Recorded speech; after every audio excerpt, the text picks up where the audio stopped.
that's why, right? Because it is hard and you are going to make mistakes and you are going to want to step in and fix the mistake and take ownership back, and you're going to hire the wrong people. You're going to do all of those things.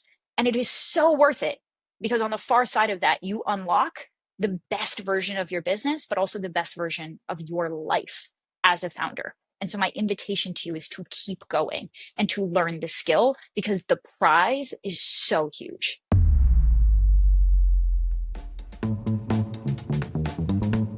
Welcome, affiliate listeners, to another upgraded version of the Affiliated Podcast, where Dylan makes me pretty in a way that nothing can in my own home or my own life. So today, guys, I'm super excited because we have a guest that I think is going to change every single listener's business, whether you're operating it by yourself or, most importantly, you're at the stage that you're like, I have a team or I need a team. And most importantly, I need to ensure I'm getting the most out of that team. Because when you take all the effort to hire the right person, a lot of us think that it's almost like building the field of dreams. If you build it, success will come, but it doesn't work that way. If you don't have successful infrastructure, you don't have a successful team. But don't worry, we're going to teach you today because we have an expert, we have a ringer, we have somebody that if you want to know about operations, or most importantly, you want to know about extracting peak performance from your team and yourself as a founder, an offer owner, or business owner, we have the episode for you today. And that is because we have Jhana Li, who is a operational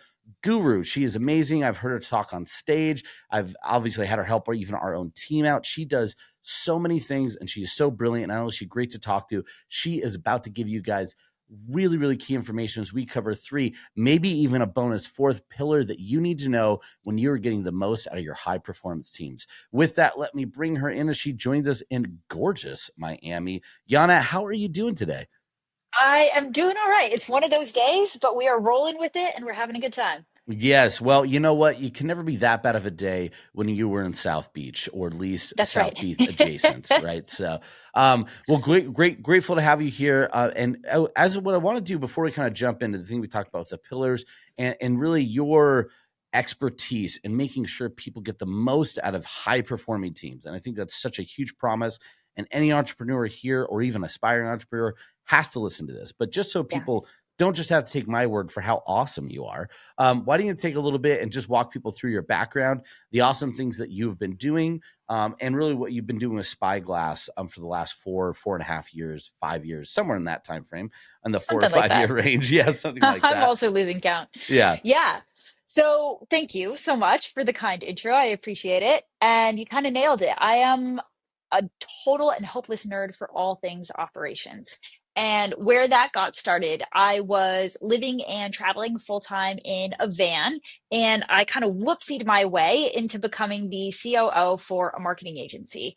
And I didn't really know anything about operations at the time. I fell into it, but I learned that I had a real knack for it, that I really enjoyed it, that it was this unique area of value and expertise that I could bring into the business. And I just dove so far down that rabbit hole. I ended up becoming the COO and head operations coach of a coaching community that had hundreds of digital startups in it. And that is really where my knowledge around operations took off, because I was able to pull the data out of not 1 or 2 or 5, but hundreds of businesses. I got to see all the different problems you can possibly have on your road to 7 figures, 8 figures. And through trial and error, I learned the operational solutions to those problems. And I really learned what it took to build truly scalable systems, truly scalable teams and high performance teams, which is what we're talking about today, and how to leverage a team to free the founder out of the day-to-day weeds of the business, help them scale their company to new heights, and do it with the backing of a truly scalable infrastructure that gives them whatever their dream outcome is, whether that's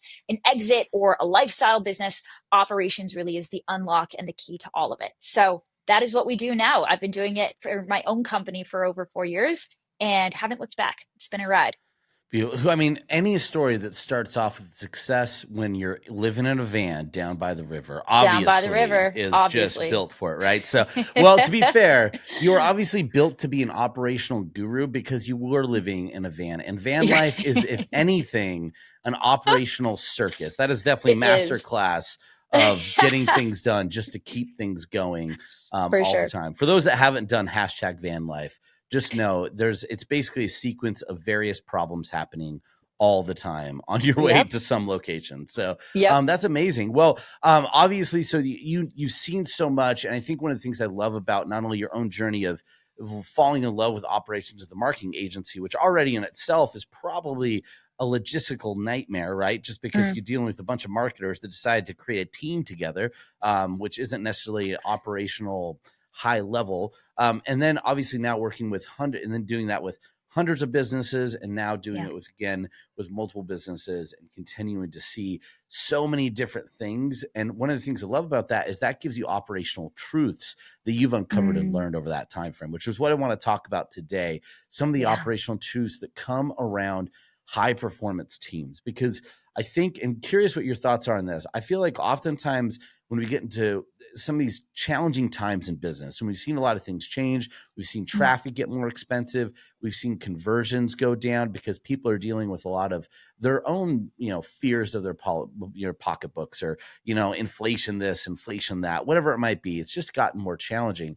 But this is the time that when you want to lean on the team, right? You're leaning on the high performance individuals that you hired. And it's really the time to get more efficient versus I think what a lot of people do is they want to cut cost, or where do I mm, kind of minimize spend versus dial up performance. Yet when you dial yeah. up performance, you read every single business book of somebody that did something amazing. It all starts at a time like this with peak performance happening when everyone else's hair is really on fire. So it feels like the time right now is to make sure that you have peak performance from your team. So curious, that's kind of my thoughts. Curious what your thoughts are I love about it. that as well. No, I love that so much, right? I will always bet on team. I tell my team this all the time, right? If we as a unit are working well together, executing effectively, collaborating effectively, then I have no other problems. Because anything else that happens, that the market throws at us, that the economy does, everything else we can figure out. As a team, I believe in our ability to figure it out. If I don't have my team, if we aren't working well together, if I don't have the right people on the bus, if we aren't executing well, then that is the only problem that exists. Because if I can solve that one thing, everything else gets solved. Without that one thing, everything else becomes a potential death sentence. And so I will always bet on team as the highest leverage way to create, uh, there's that book, Anti Fragile. And I think that the team is the way of making your business anti fragile. It's the one thing you can pour into and stabilize so that no matter what else happens, you can ride the storm. But without that solid team, everything falls back to you. Everything comes back to you. And there's only so many good decisions you can make, hours you can work, energy you can put in, and problems and storms that you can ride by yourself. And so I think at some point that bet on team becomes the ultimate bet on yourself, and it becomes the ultimate bet on your business. Yeah, no, perfectly said, right? It's the ultimate bet on your own business. I think one of the things team represents true growth in you as an individual, right? How do you actually take Mm, yourself from your capacity and expand on that? Well, yeah. teams are meant to do that if they're Yep. functioning properly. So let's talk about a properly functioning team. So, Yeah. we talked about before that you said there were 6 core pillars to high performing teams, and we're not going to be able to cover all of those today because you know what? We're marketers. You have to have a tease. We have to give you a call to action, and everyone wants to know what the 6 are going to be. But we're going to cover at least 3 today, so we can get those big 3. And then for those that want to hear the rest of them, which should be everyone listening, we'll give some Mm, ways for you to be able to listen to those or get the additional tidbits of the high performing teams, so you could have that full information. But let's talk about 3 today. So what are the 3 pillars that you think should be the primary focus, and people need to make the main focus as they're talking about, hey, is my team good? Are they ready to survive the storm? If they're mm, not, what do I need to do to get them there? yeah. So if I could only pick three that are the most actionable, three that are the most important, I would say number one is strategy and strategic clarity. We'll get into that. We'll dive into all these. Number Okay. two is radical ownership. And number three is intrinsic motivation. I think if you create these three things within your team, again, your team will then turn around and figure everything else out. Without these things, you are only ever operating at a fraction of their performance and a fraction of their output for you. Beautiful. I love it. And if you're operating at a fraction, it means if you start implementing one of these things they weren't in your business, there's a good chance you're going to see immediate expansion and Yes. value in your business. So I love that. Yes. So which one do you want to go with first? I'm going to lean on your expertise. I feel like strategy makes sense, but I think we got to start radical there. anything sounds fun. And I just want to talk about it. I just love saying radical, but we'll We're start going to with start with strategy. strategy. We'll start with strategy because it really is the starting point for all things, right? When we go in, the reason that I picked these three, it's not arbitrary, right? We do these operational audits. We've done, dozens and dozens and dozens of these over the years, and we've looked at the data. 80% of our clients actually struggle with these exact three things as root cause bottlenecks to their business, right? And the very first one, the one that has to go first, is strategic clarity. So, what is strategic clarity, right? Strategy, very simply, is the set of decisions that are going to take our business from point A to point B, right? Strategy is the answer to the question, where are we going and how are we going to get there? We, as founders, have some level of answer to that question around our own business, right? We know where we're going and we have a rough idea of how we intend to get there. The challenge is we often fail to communicate that to our team, right? Because it's so clear in my mind, because I have that vision, because I know exactly where I want to go, because I know exactly what the right move is, or I'll just figure it out when I get there. We're the only one who has the map, or I like to think of it as the race course, right? But the challenge is no all-star athlete can run a race if they don't know where the finish line is. They can't do it. They don't know where to run. It doesn't matter if I have the fastest runner. I could have Usain Bolt. I could drop him in the middle of a field. I could say, run. And he'd be like, cool, run where? Yeah. Right. And that's what we do to our A players. That's what we do to these high performers on the team. We're like, hey, work, do the thing. And they're like, awesome, I will do the thing. But towards what? Towards what outcome? Towards what goal? Where are we going? How are we going to get there? Even if they aren't asking you for this explicitly, they need to know if you want to unlock really proactivity, right? Because without that, what are we left with? What we're left with is a founder who has to stay 3 steps in front, making every decision, coming up with every idea, making every next move, and then passing it backwards to the team. And it's not that the team doesn't want to be proactive. It's not that they don't want to come up with their own ideas or solve their own problems or drive forward in their own role within the business. It's that they literally don't know where we're going. So, how can I be proactive? How can I be innovative if I don't know towards what? And so, we get clients all the time coming to us saying, so frustrated because it's like, I'm the only one moving things forward. It feels like I'm the only one that cares. It feels like I'm the only one with my foot on the gas pedal. And that's simply not the root cause. The reality is that your team does care. They want to run with you. They want to have their foot on the gas pedal, but we just haven't communicated to them, where are we going and how are we going to get there? So they can't run the race alongside you. Yeah. No, I love that because I think I see this so often. And I think it's not necessarily, you see it in large companies and small Mm-hmm. companies. It's really the Mm-hmm. biggest difference between, I think, highly performing companies and ones Yes. that are struggling, right? The ones that might be circling or Mm-hmm. sometimes falling. Mm-hmm. But is that idea of like, everyone just knows the boat, the same direction that we're rowing, and we're all rowing in the same Yes. direction.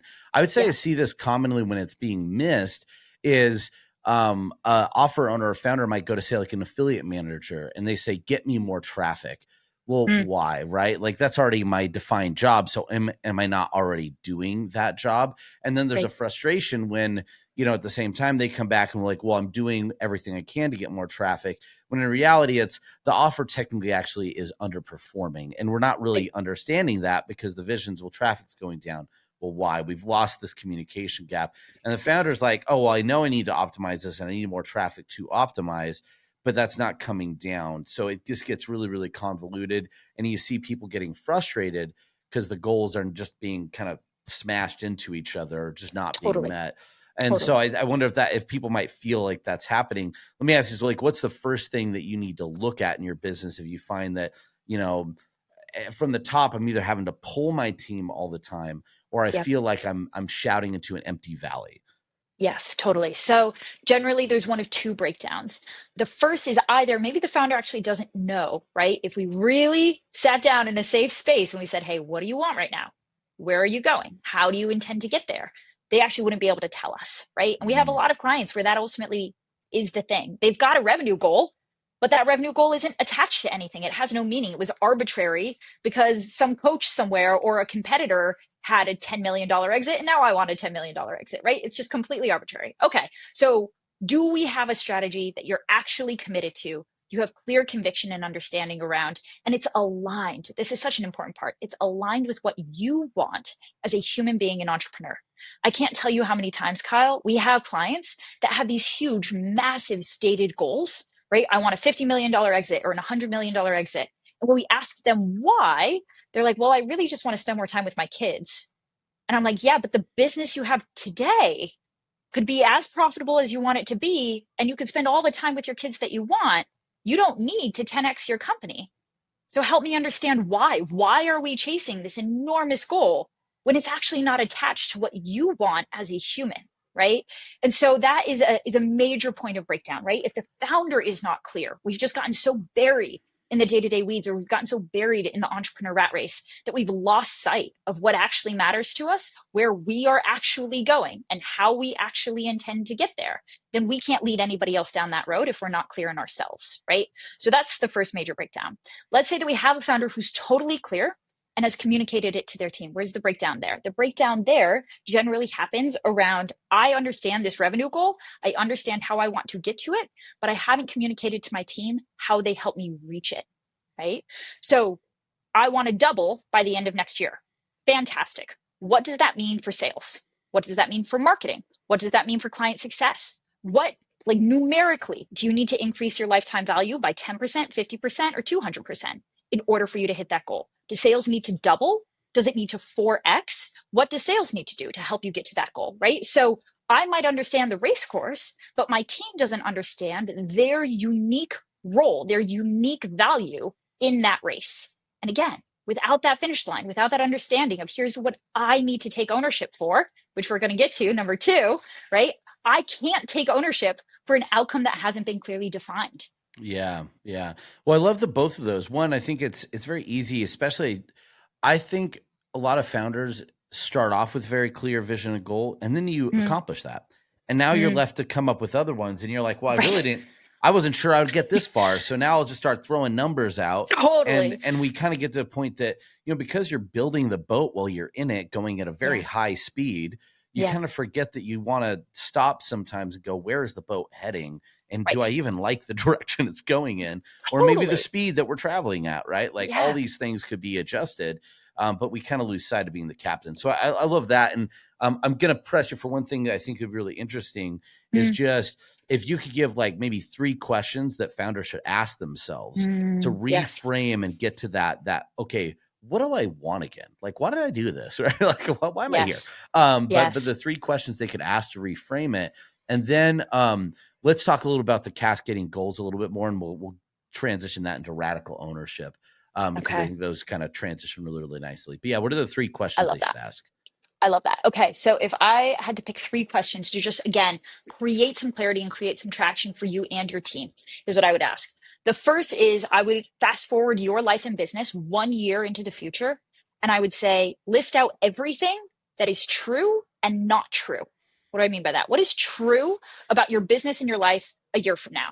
How many hours you work? What role you fill in the business? What your company does? Who you serve? How much revenue you're doing? How much profit you're doing? Whether or not you get to spend the weekends with your family. Like, what is true and what is not true? It is not true that a year from now I will be working 60-hour weeks. It's not true. I'm not going to do it. I am not going to be working with this type of client anymore. I am not going to, right? The reason for this, Kyle, is that when I say what do you want, it's a very hard question to answer, frankly. Like, one thing, I want one thing, I don't know. Yeah. But when instead I ask, paint a picture for me, put all the markers on the landscape. What do you know to be true and what do you know to not be true about your ideal business and life a year from now? We can get a brain dump going. And while it might not be a final goal, it might not be one destination that we're arriving at. What it is constraints, right? It's mile markers along the race course. And I can actually start to map out the race course in between all of those markers. Hmm. It's all of the things that get taken off the table. Because if I want to work a 20-hour working week 12 months from now, well, then it forces me to figure out how to get 40 hours worth of work off of my plate between now and 12 months from now. I'm going Yeah. to say no to launching new products and offers if that puts more time and work on my plate. I'm going to say yes to building a team because I know that I'm going to need that team to hit that goal. So even if we don't know right now today, here's exactly what I want. By putting constraints around ourselves, we actually start making our decision making easier because we're able to make decisions in alignment with our ideal version of our business and our future, as opposed to having one goal that we somehow know to be true, which is, in fact, I think, arbitrary more often than not. Yeah, well, I love that because one, it's like, it's such a perfect way to think about how do you.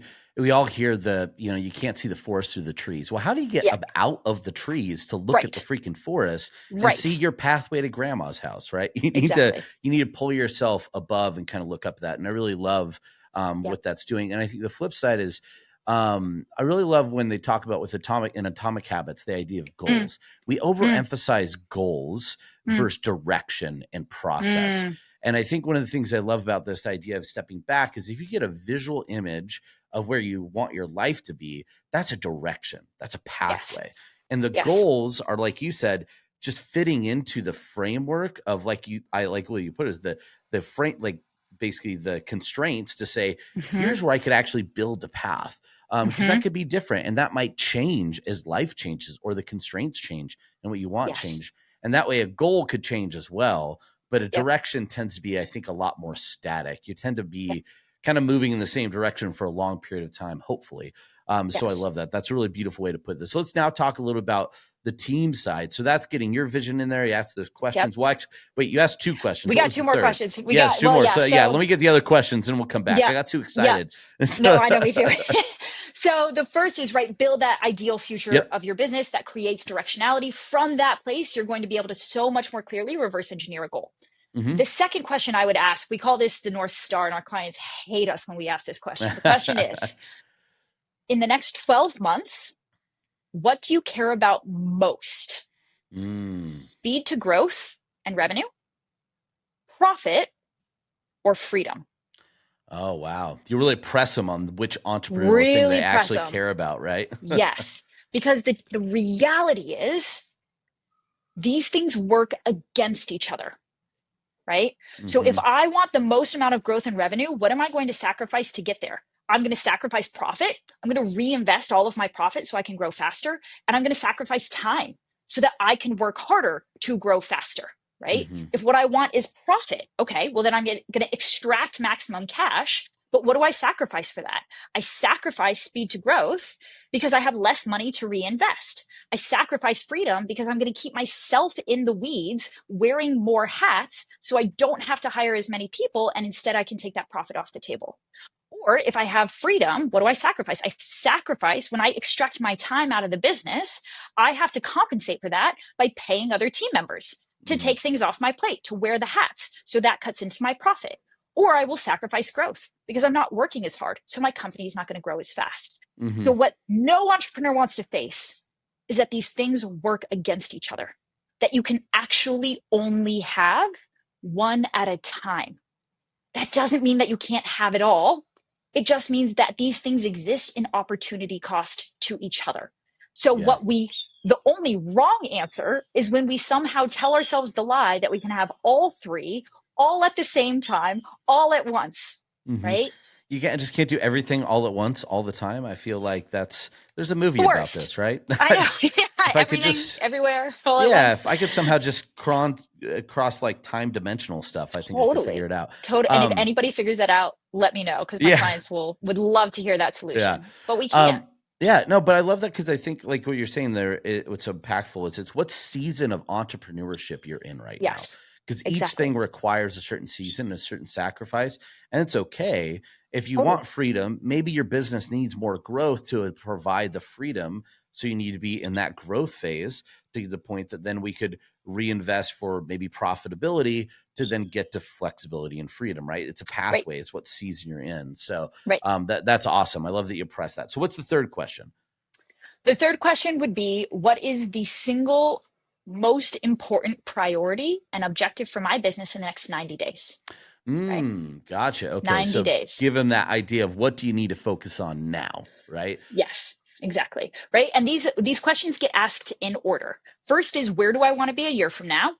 Then the question is, does that line up with my number one life priority in the season of the season of growth that I'm in, revenue, Mm-hmm. profit, or freedom?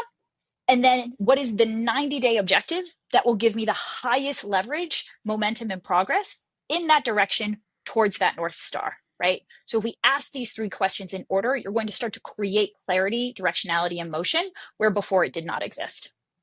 Beautiful, beautiful. I love that. Well, and again, we can spend like probably way too much time on all of these because these are Yeah, just such totally. important little leverages. But let's go in the next piece of now talking Let's do about, it. okay, so let's see, you got those questions. Hopefully you have some more definition. Now at least you have a 90-day thing that needs to be focused on and ideally Yes. probably a goal. So when it Yes. comes to talking to teams, I find that one of the biggest challenges you talked about is oftentimes you either the goal isn't numerical based or it's not even really a goal. It's just a place I'd like to go. Like Yes. say Boston. It's like cool. Why? Right. But is that gets lost. And so oftentimes teams are doing a job without knowing why they're doing it or what the ultimate Yes. goal is. So let's now Yes. kind of skip to say, if you have the ultimate goals, you're going to cascade that down to departments. I'll just kind of jump in for sake of speed. This could Please. look like if this is your sales team, hey guys, we have a goal of like this point in the next 90 days, we need to have this many new sales based on what we already are getting. We need to increase our pace by this amount if we want to accomplish this goal, right? So you give something very specifically. Now you're telling those teams go own that and figure out what that means to you to go and do that. So that seems like we could transition over to now radical ownership and why that is a very, very key pillar next. So tell me about Yes. radical ownership, which sounds so radical So and radical. 90s fantastically. Yes, radical, man. Yes. So very simply, right? Psychologically, what people take ownership for, what people identify as theirs, immediately they care about it more, they take more pride in, they will work harder for, they will show up harder for, right? If this is mine, if this is me, if this is my performance and who I am, it's mine. I'm gonna get out of here. It's mine. I want it, Yeah. right? Like I'm going to go for it. Mm-hmm. Versus if it's It's your baby. yours, Yeah. right? If it's your goal or your business or your revenue target or your whatever, then it's like, cool, you pay me a salary, I'll help you out, but I don't owe you anything. So, like, why would I really care that much, right? Mm-hmm. So, just by psychologically transferring ownership, right? Not of the business, but of their definition of success within their role. So, we're going to break this down, right? You're not asking them, hey, take ownership for my revenue goal of doubling the company between now and the end of next year. But what we're saying is that in order to double the company, I need sales to increase by 10%. Okay, beautiful. That 10% growth goal belongs to sales. You go to your head of sales and you say, hey, this outcome right here, this is yours now. I can't do it. No one else can do it at this company. This belongs to you. This is yours. And again, to your point, Kyle, you've given them all the context around here's why if sales does 10% and marketing does 20% and client success does 30%, here's how we get to that 2x growth, right? They understand the context and the fabric of the business that they're a part of. But what they own is their piece of that value. And what they understand is that, hey, actually, nobody else can do this except for me. This is my contribution. And we've transferred ownership. We've clearly measured and defined it. And then we've transferred ownership over that role and success in that role to them. Just by doing that, you unlock motivation, you unlock performance, you unlock innovation. Because now, if I only have one outcome that I need to focus on, great. What are all of the ideas that I can come up with to increase sales by 10%? Now it's 2 a.m. on a Saturday. And I wake up thinking about, oh man, that's a great idea. If we tried this, I bet we could bump it up by 2% between now and the end of the quarter, right? Like you've unlocked all of this clarity and motivation for them. Because again, now that they have the finish line, they get to figure out how they're going to run the race. And that is going to get you automatically higher levels of performance. Yeah. Yeah. And I love that because I think it's sometimes it could feel so simple. It's not to get those goals.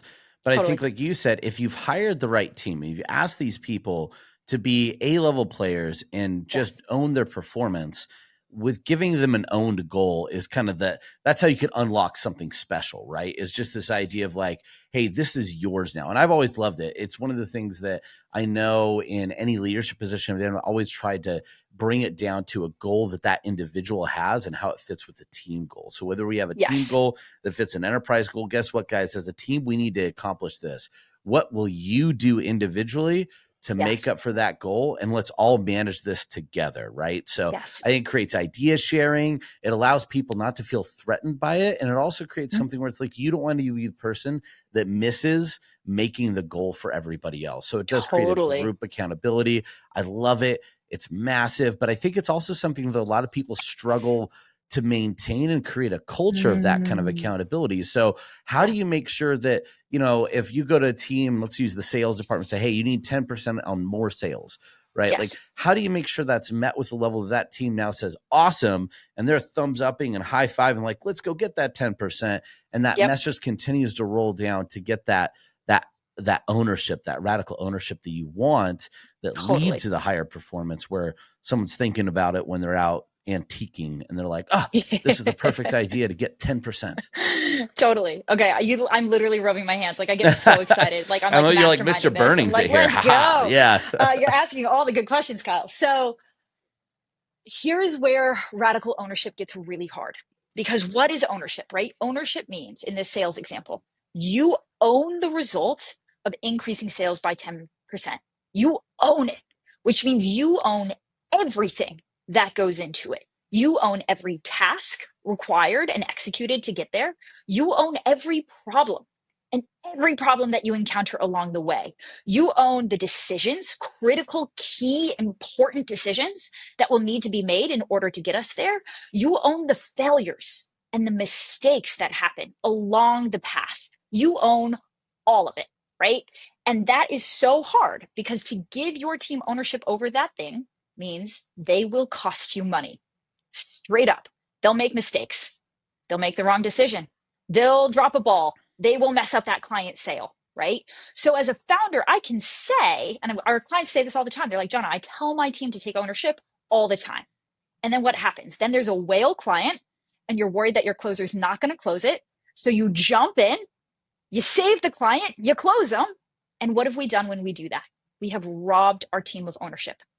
What we've said is you have ownership, but our actions demonstrate that when it matters most, when we're on the line, when it's that important, when you've made a mistake, I will jump in. I will fix it. I will take it. You don't actually own it. I own it, right? So we Yeah. accidentally and with the best of intentions take ownership back. And we do it when mistakes are made. We do it when problems surface. We do it when client fires escalate. We do it when our team is not sure or not confident on the right way through. We do it when it matters most and when it's going to cost the business money to get it wrong.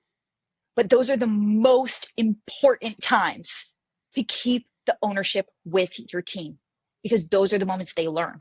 Those are the moments they grow. Those are the moments that they know, oh shit, this is my problem.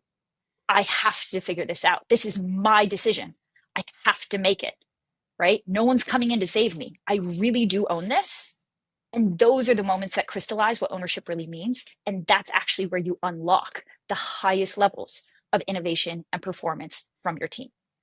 Man, that is I almost had to sit back and just go and really think about that, because you're realizing that trusting them in the hardest moment is possibly the biggest investment and the biggest issue that you're going to have Yes. to work through as the owner. And Yes. that, like, you have to accept that they will fail and almost invite it, right? Like, to a certain Mm-hmm. level, it's like not like, please screw up on this really big thing we need to do, Yeah. but accept that there will be a time that they will, just like you did, right? Like, Mm-hmm. when you were starting your business, you made massive mistakes, and Exactly. you only had to be accountable to yourself. So you're like, that's fine. And you moved on Yes. but you need your team to have the exact same belief. And it's almost Yes. like if they were your kids and they wanted to go plan a party and you let them plan that party until the day came down and the first mistake happened and you just took over and then planned their whole party for them, they're never going to want to use you ever again, or they're going to feel incapable of ever planning a party because they're never going to be as good as mom. They're never going to be as good as dad or whoever it might be. And it's the same with Yes. the founder. They'll never be as good as you, which means you'll Yes. always be making the decisions for the rest of your life, right? In whatever decision you hired somebody to do. So I've never heard somebody say it that way, but it's like, you really got to roll with the team that you built and brought to the dance. If you're not going to let them dance, you might as well not hire them in the first place. Totally. I imagine that's something you have to deal with a lot with like business owners, and they probably really hate this conversation or this part of like, Yes. it's got to just hurt their stomach. But Yep. it's almost like Yep. testing media buying. Just accept the learning, and you're paying for Mm, learning, mm. not necessarily paying for results. Yes. Well, and I think there's a couple important caveats here, right? Number one is what is still always within our control as a founder is who we have on the bus, right? So Mm-hmm. all we're doing is shifting our understanding from like, okay, I like to think of building a high performance team as learning to become the conductor of an orchestra, right? Mm-hmm. My job is not to run around this room playing every single instrument somehow at the same time. My job is to build the right orchestra, get the right people in the right roles, and then make music. I conduct, right? Mm-hmm. And so, what is within my control? What's within my control is if I don't have the right violinist, I can fire him. I can learn how to hire so that I'm confident that I have the right people in the right seats every single time. I can do that. That's within my control. I can learn how to train and manage so that people get on the bus quickly, they get ramped up quickly, and they're performing at their absolute best. That's within my control. I can control performance gaps. So, where I do see gaps in performance where they're falling short, I can coach them through that. I can course correct them through that. That's within my control. What's not within my ownership is that if they play a wrong note, I jump off the stadium, grab their violin away from them, and start playing it for them. That's what undermines ownership. That's where the breakdown happens. And so it's Mm-hmm. not that we're now suddenly powerless, that we have no control, no agency over our own business. It's that we have to understand our role has shifted. Our job is to now be the conductor, not the player. And Mm-hmm. we have ownership over what is ours to own is how good of a conductor are you? You can learn. You can learn to hire. You can learn to lead. You can learn to fire. You can learn to build a high performance team. That's why you're listening to this podcast.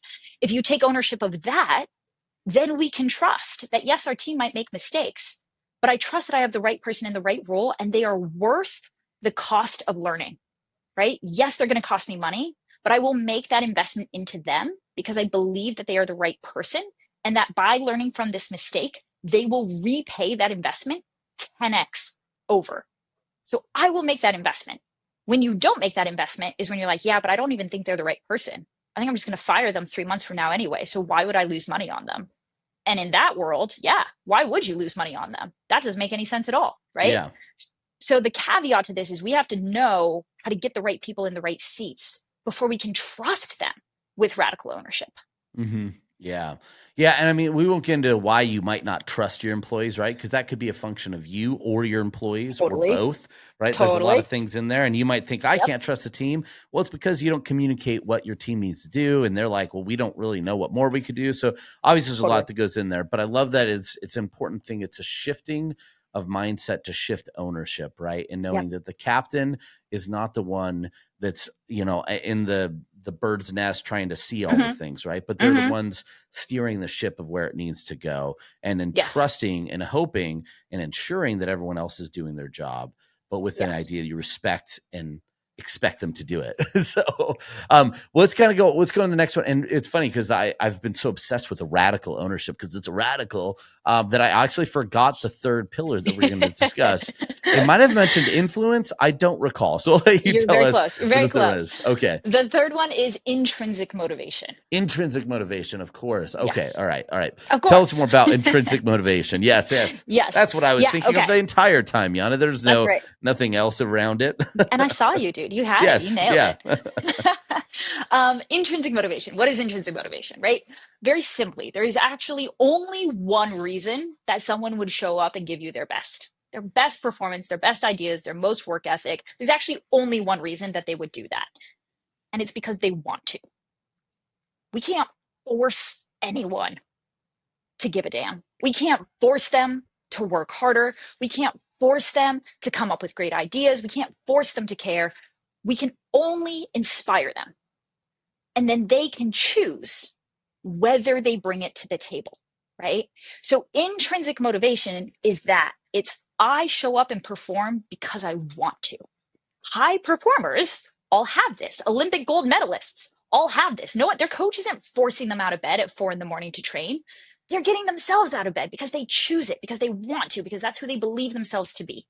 Cool. So what we can create is an environment where that takes place. I can't force you to care. but I can create an environment that you care about.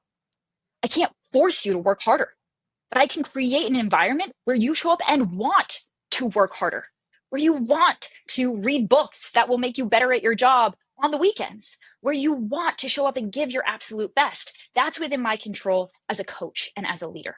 So there's actually within there's 3 pillars of intrinsic motivation. We can go as deep into these as you want, Kyle, but the pillars are autonomy, mastery, and purpose. And anybody who wants to do a real deep dive into this, I would recommend the book or the TED Talk Drive by Dan Pink. He does the whole kind of sociological data-based research into this. But these are the 3 things that fundamentally drive human performance. Autonomy, which is ownership, control, agency. Our ability to have autonomy in our own lives is deeply motivating. Mastery is growth, the drive that comes from seeking to progress and grow and get better. And the third one is purpose, the feeling that you're a part of something bigger than yourself, the feeling that your work matters, the feeling that you're in a team that cares about you and values you and sees you, right? As a leader, again, I can't force you to care, but I can systemize autonomy, mastery, and purpose into the working environment. And I can trust that if I do those things, my team will show up and want to give me their absolute best. Yeah. I mean, obviously, this is super inspiring to hear. And I imagine it's like, this sounds so great. And we want those employees to naturally be intrinsically motivated. But I think you hit a big Yes. thing is like, it's very unlikely. And oftentimes, there's a lot of differences between what might motivate intrinsically one employee versus the other one. So instead of maybe going into the each deep intrinsic motivator, because I realize that's probably going to take us to a That's a whole different thing. conversation, but I really Yeah. love the idea because I'm like, oh, human behavior. But let's maybe walk through like, how can you evaluate, or maybe what are some of the common misconceptions you need to Mm, break in the mm, owner's mind before they could start seeing how they could change the way they think about motivating their employees? Because I think at the end of the day, this comes down to a lot of entrepreneurs and owners, business owners, like, oh, I am motivating by their employees, but right. they're not, because they're not intrinsically or creating environments for intrinsic motivation. They're just saying, Yep. we're going to have a potluck if you guys accomplish this goal, like an Totally. external motivator. So if we could just maybe talk Yes. about overcoming that and at least Yeah. reshaping the mindset around an intrinsic motivator and what that environment looks like, I think that would be really helpful. I love that. And you nailed it on the head, right? Like the first and biggest mindset we have to overcome is the difference between intrinsic versus extrinsic motivators, right? You'll notice that nowhere in that list did I put compensation. It's not there. It's nowhere Mm-hmm. there because the studies actually show that if we pay someone so much more, we don't actually get a proportional increase in performance and motivation. We don't. Extrinsic motivators are things like pay, things like promotions, job titles, carrots and sticks. It's the Mm-hmm. potluck. It's the Friday ice cream party. It's the, it's the demerit. It's the strike on your record if you don't do this thing. It's the forcing you to do it because I'm your boss and I'm telling you to do it, right? All of those are external. They are external to me, working on me, trying to affect my motivation. And it's not that they don't work, right? If I threaten to fire you, yeah, you might change your behavior, you might do the thing, but it will be only a fraction as effective compared to if I inspire you to want to do the change, Mm-hmm. right? Then I don't have to pay you anything and I'm going to get twice the result. So I will always go for the intrinsic motivator because it's free, right? It actually doesn't cost us anything to learn how to build an intrinsically motivating environment. It doesn't cost us anything compared to extrinsic motivators, which cost us a lot. It's expensive to keep giving people raises and bonuses. It's expensive to keep shelling out job titles and promotions and the raises that come with that. It's expensive in terms of time and energy to continuously show up and try and force your team to behave a certain way or to work harder or to give a damn. And it just doesn't work. So Yeah. we might as well do the intrinsic thing because it's free and we get the actual result that we're looking for. Yeah. No, that's so good because the amount of times I've talked to entrepreneurs about like extrinsic motivators, whether it's Mm, motivating a sales team, whether it's how do I mm, get the right profit sharing to get my employees to care. And like all the time, it's like, but you can't make everyone happy. And I'll even be mm. like a good example of it. Like I at times get motivated by money, but I'm not Sure. actually that motivated by money. I'm motivated to a point, but I've told people I Yes. actually appreciate and value having an idea be seen and brought out to know if it's right or wrong. I value Mm, that way more yeah. than if we hit a bonus or if somebody just gives me cash, whether or not I get to find out if I'm right or wrong. Right. So it's Yes. like you pair the cash with the answer at the end, and now you have intrinsic motivation. I'm like, ooh, I'm very, very excited. You strip Yes. one of those away, and in reality, if you strip the money motivator away, I'm probably just as motivated. But if you strip away the clarity of knowing, hey, am I going to be right or wrong, you'll lose a lot of the productivity for me, because Yeah. I'm already less motivated, right? Just to try, Yeah. because I'm missing that piece. I just really would like to bring that up. So when obviously switching that factor, I would imagine, and we won't go too into this just from a time perspective, because I know we're getting close to time, and I want to be respectful of that for you. But I'd imagine for a lot of people, when we get into kind of these motivators of getting around that, it's like it comes down to just getting to know your employees, right? Like, what are the answer to what actually motivates them, and then Yeah. asking yourself, okay, have I put them in a position that does that fit their motivations? Or are they Mm, actually really in the right spot to be driven by their job, given yes. the goals that we have? So I'm kind of curious, like, what does that matching process look like when you're trying to uncover the Totally. intrinsic motivations of your team? And Yeah. So this is, I want to spend the rest of the time with this, because I think what I want to transition to is the idea: do we have the right pieces and the right mm, positions? Because I think that's mm-hmm, where intrinsic motivations can mm-hmm, really help you place a team member a lot better. mm-hmm. Yes. Okay. Amazing. So you're nailing it, Kyle, because I can't force you to care about something you don't care about, right? If you aren't intrinsically motivated to increase sales by 10%, I can't force you to care about that. But it's not the 10% that you care about. What you care about is being a better salesperson. What you care about is having your ideas and your strategies make a meaningful impact. What you care about is leading a team. What you care about is mastering your craft. Right? So when we're looking at hiring, what we're looking for is, are the goals and motivators of this individual in alignment with the role and the definition of success and the outcome that this role is going to own, right? I know that I'm going to hire a salesperson or a head of sales right now. I know I need to increase sales by 10%. Okay, so who is the person that would be intrinsically motivated to do that with me and do that for me? What are the motivators that are working on them? They want to buy a house. They want to propose to their girlfriend. They want to buy their mom a house, right? Like, why does increasing sales at my company 10% give them what they truly care about? And when there's alignment there, then all of a sudden our team is showing up to work, trying their hardest every day, not for us. They don't owe you anything. They're not doing it for me. They're doing it for them because it's their goal, it's their motivator, and it's their outcome to own. And what we've done as a leader, I do this on like day one, I do this on onboarding. I say, tell me about your goals, your personal, professional, financial goals. And then I present what's called the job scorecard, which is the definition of success in the role. And then I put these two things together. I say, hey, in order for you to achieve your goals, here is how we define success in your role at this business. This is yours now, right? So I've taken all three of these things, I've put them together. I've said, here's clarity and strategic clarity around what you need to do. Here's your finish line. I've transferred ownership of that finish line to you. And then I've said, hey, if you run this race, you get what you want, what's most important to you. And now all of a sudden, what have I done? They now know the race. They know the race course. They know the finish line. It's theirs to own. They're the only person who can run that race. They're the only person who can own that outcome. And I've told them that, hey, this is your race towards your goals and what you care about most.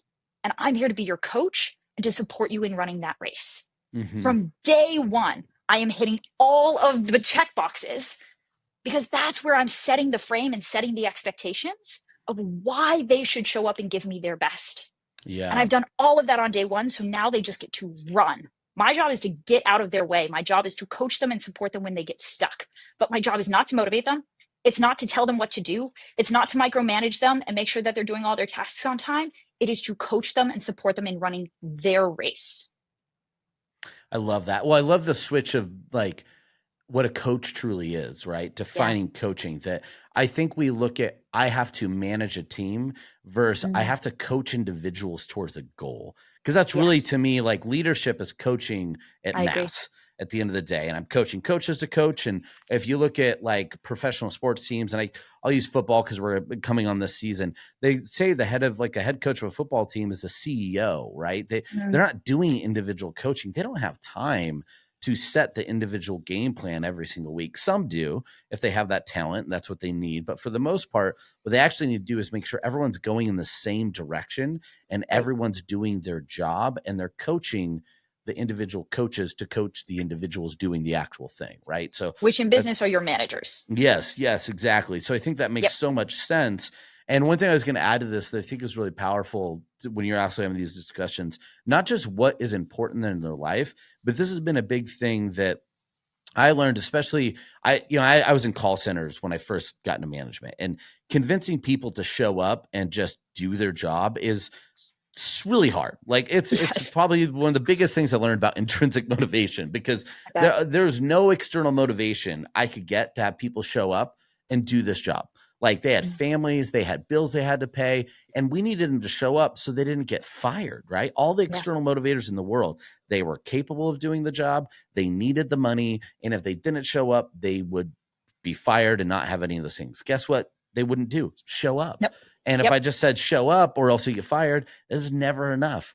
And so Hmm. it was oftentimes learning about like, okay, I know you hate this job, but what do you not hate? What do you actually like doing in life? Like, what are things that you enjoy?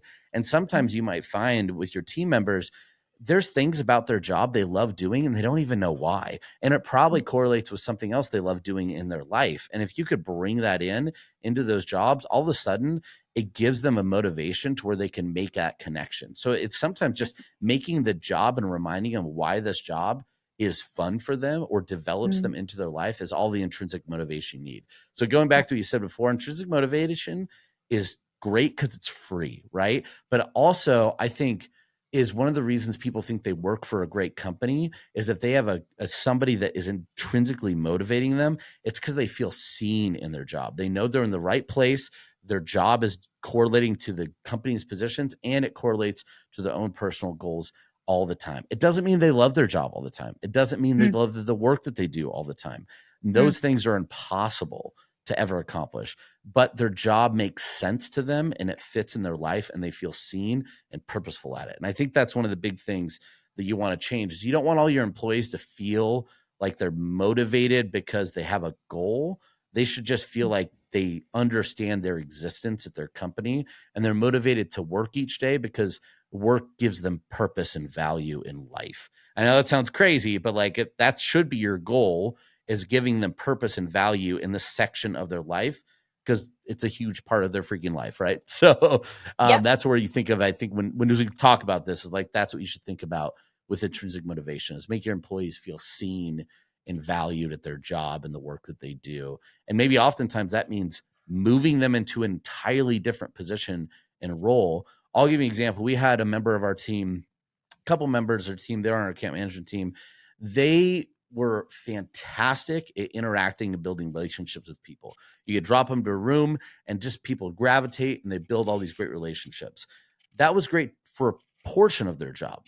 But the Mm, other part of their job that required a lot more admin, things like that, they were just very, very not great at. And I won't name names, but this individual, that wasn't their strength. It wasn't what brought them value, but it ended up becoming a huge piece of people thinking that this person wasn't successful at their job because it was mm, largely defined that way. Yet when you learn what motivated this person, what they did so well, and you learn that was a big piece of their motivation was building connections, all these things, it took another employer to see that talent to put them in a position where that was majority of what they did. And guess what?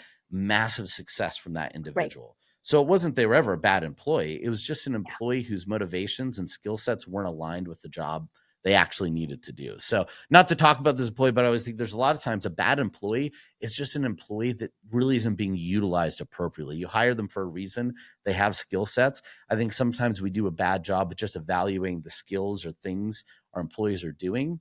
And we could get great motivation, great performance just by moving them versus moving them out. So, anyway, so Completely agree. with that, I know we've covered a lot here, and I want to do a quick recap of just everything we kind of went over. And with that, still leaves three more that people need to know about, and we're going to talk about how they could get to find out that information. So, as we talked about here, one of the first things first is you need to know where you're going. Like, we'll just get that way. Set clear goals and know exactly that your team and you both know the direction within the next 90 days you're hoping to go. But you need to start defining what is the direction, what is the path. If I don't know that path and my team doesn't know that path, that's step number one. Second, radical ownership, making sure that your team takes the task that you are defining them and own it in a way that I think you own your own business, bringing essentially employees to entrepreneurs because they own that piece.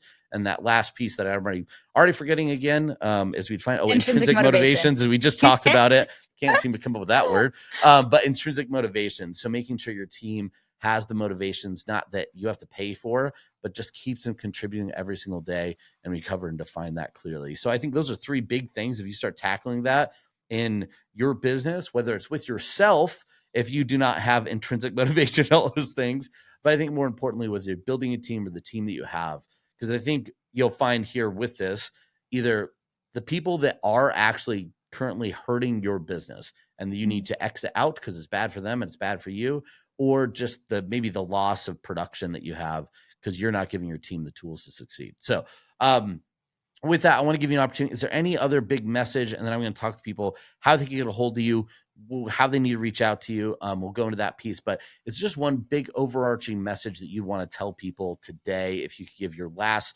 soapbox, Johnny, you're out here. They're all listening. They're waiting to say, what do I need to know? If you could give me one message beyond the three pillars, what is Yeah. that? Just to make your job really hard on a Monday. No, I love it. I think the final message is a reminder about why, because it's tough, right? It's hard to learn all of this stuff. It's hard to become a better leader. Maybe I've told myself my whole life I'm not a good leader, like this just isn't for me. Why should I care? Why should I try? And it's a reminder that starting a business is all around what you can do as a founder. It's how hard can you work? How many great ideas can you have? How many sales calls can you take, right? Scaling a business is about how can you build a team. Leadership, in my mind, is the single highest leverage skill set that you can acquire as a founder if you are intent on scaling your business. Because at the end of the day, your team is how you succeed at scale. And the performance of that team is going to determine how much you succeed in scaling. And so, even if leadership isn't naturally interesting to you, and why is it worth going through all the hard learning curve of figuring it out? It's because at the end of the day, remember what you unlock on the far side, which is scale and growth for your business, massive levels of team productivity, performance, and ultimately profit as a result, and freedom. Like if there's one way, I told you at the beginning, you have to choose, right? You have to choose Mhm. between these three things. And I think that's still true. But if there's one common denominator that gets you all three of these things, it's team and learning to lead a high performance team. So that's why, right? Because it is hard and you are going to make mistakes and you are going to want to step in and fix the mistake and take ownership back, and you're going to hire the wrong people. You're going to do all of those things. And it is so worth it because on the far side of that, you unlock the best version of your business, but also the best version of your life as a founder. And so my invitation to you is to keep going and to learn the skill because the prize is so huge. Yeah, man.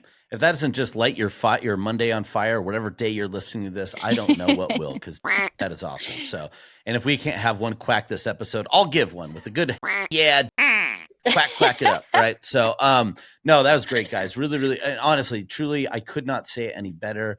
It's so fantastic. Get out and start building teams. So, with that being said, you might be wondering, hey, I just want Jhana to help me build my team. Well, great. There is a way to get a hold of you, or someone's thinking, hey, I want to know what the next three pillars are. How do they Yeah. get a hold of you, and who is the right person to be getting a hold of you? Because not everybody might be a fit for you. So why don't you just tell people Mm, that if they want to kind of hear the rest of the pillars or have you change their business and make it a lot better, how can they get a yep. hold of you, and who is the right person? Yeah. So, guys, if you just want to learn more, if this was helpful and you want more just free value around how to build high performance teams, I would direct you towards YouTube. I am at the Jhana Li. Jhanali. Look me up on YouTube. That's where I have the most amount of free value and resource for you. And if you're like, I'm sold, just fix this for me, then I would check out our website, spyglassops.com. And you can see how we work with our clients. You can apply to work with us, and my team will reach out and set up a call. Beautiful, beautiful. Well, that's fantastic. We'll make sure Dylan puts all those cool things in the show notes so you don't have to forget or be like me, try and listen and write at the same time. Like I would have been the worst spelling bee person, not because I'm a horrible speller, but something about listening to people spell things and me have to do anything with that I information get that. it just doesn't work. So with that, I can't wait to see you again in person at some event here soon. Just always fantastic. This was such a great conversation and such a needed conversation at the time that people are wondering what's next, what's the next big strategy that I need to do. I would argue your next big strategy is sitting on your team right now. And the idea of what you need to change your business, you've probably already hired the person that has it. And go intrinsic, look at your team, look at the motivator, see how you're operating that team. And if you are not doing the things that we've mentioned, do them and watch magic happen, because you are not a magician, but you could be, Jhana, because that's how impactful everything you teach people is.